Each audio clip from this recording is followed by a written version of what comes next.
of your love. And you see that.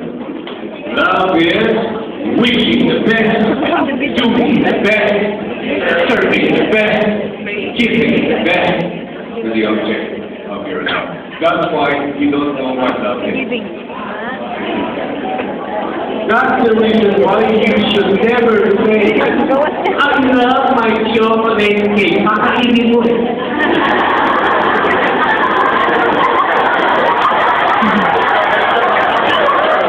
You want to consume it. That's not love. That's the reason why when the loser boy says, if you love me, go to bed with me. That's not love. Consume you.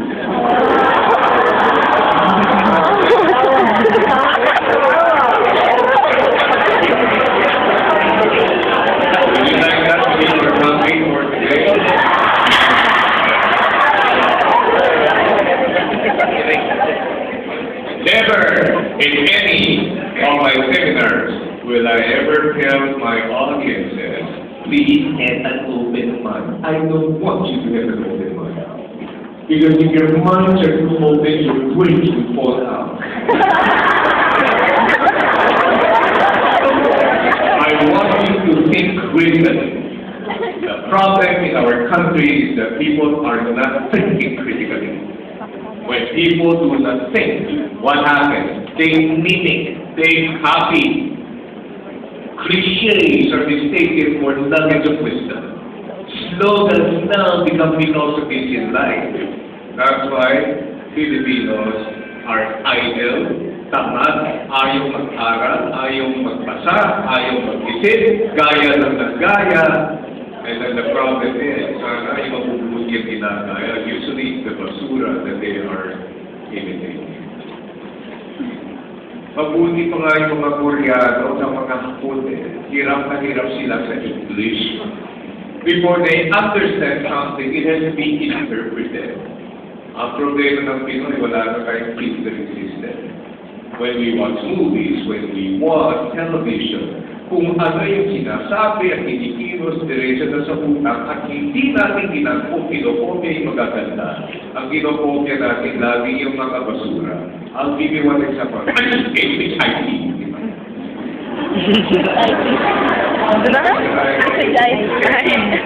Nakikita ko yung mga bata, nagmumulan, F-U-C-K-U.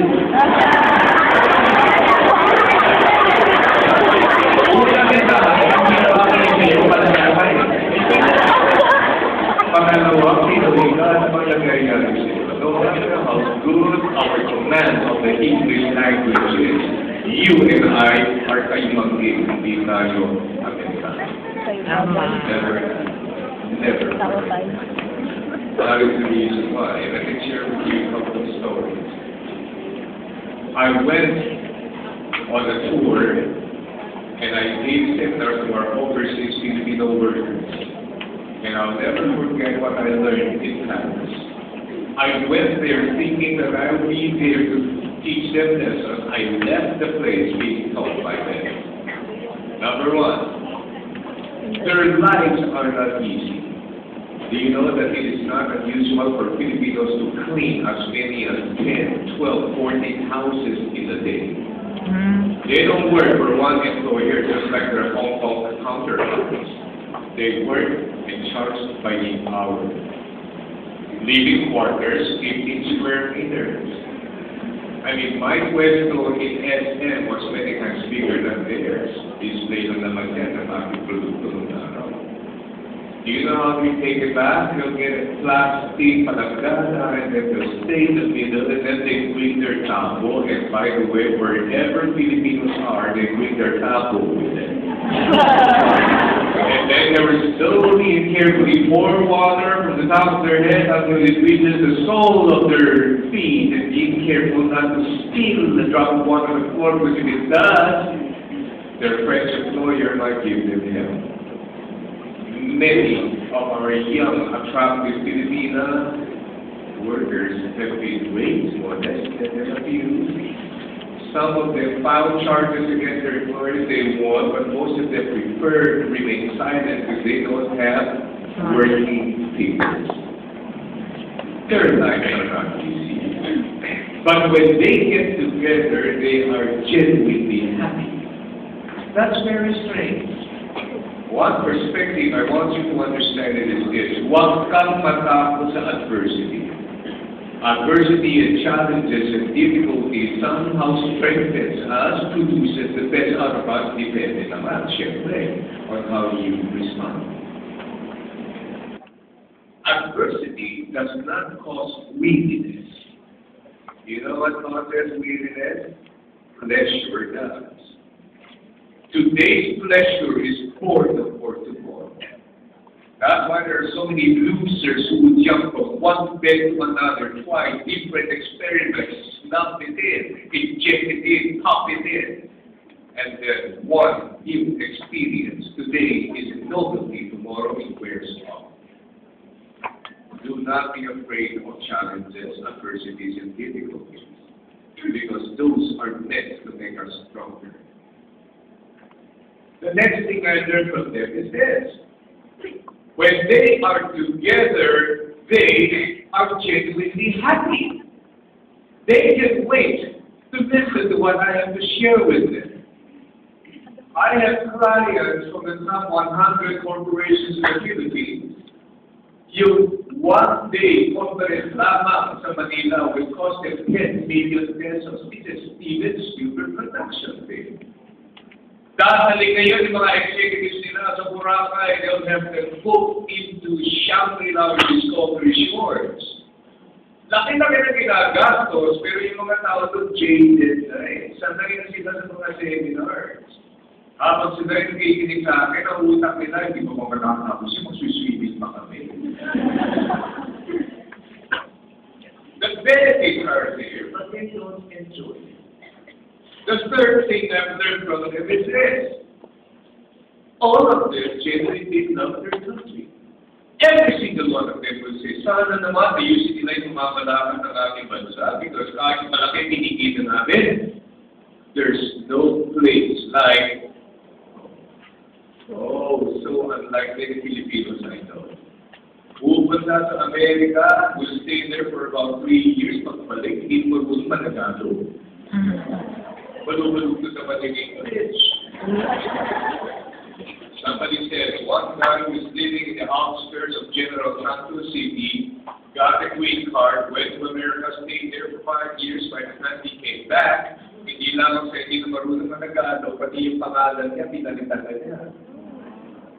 Nung hindi pa raw siya umaalis, ang pangalan niya ay Renty Tuto Crudo. Pagbalay niya, i-Crudo na raw siya.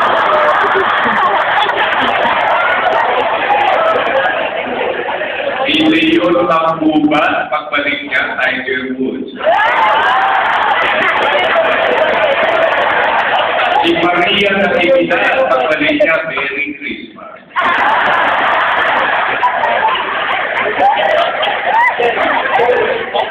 Ang taong hindi marunong magmahal sa sariling wika ay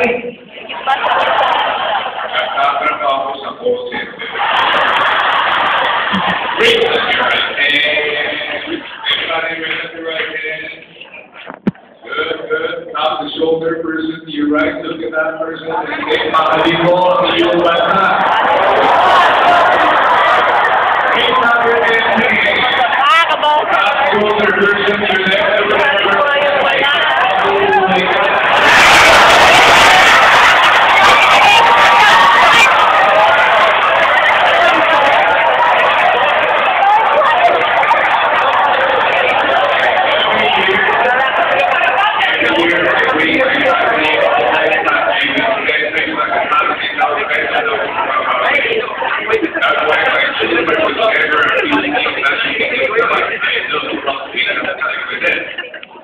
Before I left last December, the whole country was going gaga. I don't mean Lady Gaga. The whole country was going crazy over wanting to win the first prize in the lotto. How much was the first prize? Yung kasi masagot ng ganyan, bumibili ng ticket. Let me ask you a question. If you had to be the sole winner of the huge purse ever in the history of Philippine lottery business. If you have to be Manipayan in Subic and you bought that ticket and then you won, there now is my question. What are you going to do with the money?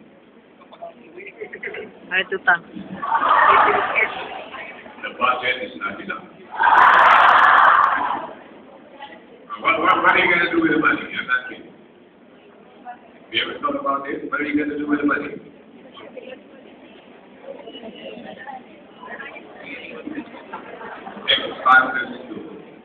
Here are the typical answers I would give for my participants. One person says, I'll help the poor. Is that good or bad?